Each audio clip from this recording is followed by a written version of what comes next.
வணக்கம். இறைவன் துணை. எல்லா கடவுளும் ஒருவரே தான்.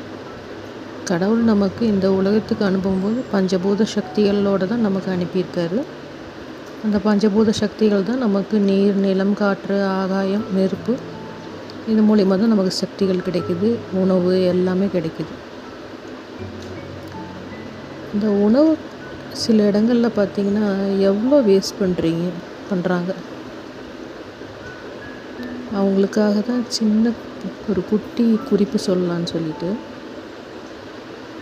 இந்த போர் நடந்த இடத்துல இங்கே பாருங்கள், தெருமுக்குலையோ நம்ம ஓரத்தில் 2 தெரு தள்ளியோ எத்தனையோ இடங்களில் பாருங்கள், உணவுக்காக எவ்வளோ மக்கள் சிரமப்படுறாங்க. வெளிநாட்டு இந்த போர் நடந்த இடத்துலையோ மற்ற இடங்களில் காசா, சோமாலியா நாட்டில் அந்த இமேஜெல்லாம் கொஞ்சம் டவுன்லோட் பண்ணி பாருங்கள். மக்கள் எவ்வளோ அந்த உணவுக்கு கஷ்டப்படுறாங்கன்னு சொல்லிட்டு. கடவுள் கொடுத்த உணவு, வாழ்க்கை, உறவுகள், இருப்பிடம், இதெல்லாம் கொஞ்சம் கரெக்டாக யூஸ் பண்ணுங்கள். அதை கரெக்டாக நேர் வழியில் யூஸ் பண்ணுங்கள். உணவு அது உங்களுக்கு உணவு மிச்சமாயிடுச்சுனாக்கா யாருக்காவது அந்த உணவு தேவைப்படும், அவங்களுக்கு அது கொடுங்க.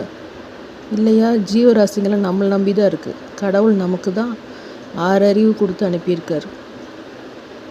நம்ம தான் அது மற்ற 5 அறிவு ஜீவன், 4 அறிவு ஜீவன், மற்ற ஜீவன்களை எல்லாம் நம்ம தான் அரவணைச்சி அப்படி கொண்டு போக வேண்டியதாக இருக்குது. நம்மளே இவ்வளோ கஷ்டப்படுறோமே இந்த உலகத்தில், அதுங்களாம் வாயில்லாத ஜீவன்கள்லாம் எப்படி சிரமப்படும். உங்களால் முடிஞ்சதுன்னா அது காரமாக இருக்கிற உணவுலாம் கொஞ்சம் வாஷ் பண்ணியாவது கொஞ்சம் பாலோ தயிரோ கலந்து வெளியே வைங்க, ஒரு மூலையில் வைங்க, ஏதோ ஒரு பக்கம் மூலையில் வைங்க. அது சாப்பிட்டுட்டு போயிடும். நம்ம பிற ஜீவன்களை மதிக்க தான் நமக்கு கடவுள் நமக்கு என்ன தேவையோ அதை பூர்த்தி பண்ணுறதுக்கு அதுக்கான வழியை சரி பண்ணி கொடுப்பார். நம்ம என்ன அனுப்புகிறோமோ, என்ன நல்ல சக்திகள் அனுப்புகிறோமோ அதை தான் நம்ம இருக்க முடியும். உணவு வேஸ்ட் பண்ணாதீங்க, தயவு செஞ்சு உணவு வேஸ்ட் பண்ணாதீங்க. யாருக்காவது கொடுங்க. அந்த உங்களுக்கு வேண்டாங்கிற உணவை நல்ல முறையில் இருக்கும்போதே கொடுத்துருங்க. கெடாமல் இருக்கும்போதே கொடுத்துருங்க. ஏன்னா அவங்களும் சாப்பிட்டு நல்லா இருக்கணும் இல்லையா, அந்த புண்ணியமும் உங்களுக்கு வரும். மற்றவங்களுக்கு கொஞ்சம் ஹெல்ப் பண்ணுங்கள், முடிஞ்சது ஹெல்ப் பண்ணுங்கள். வணக்கம், நன்றி.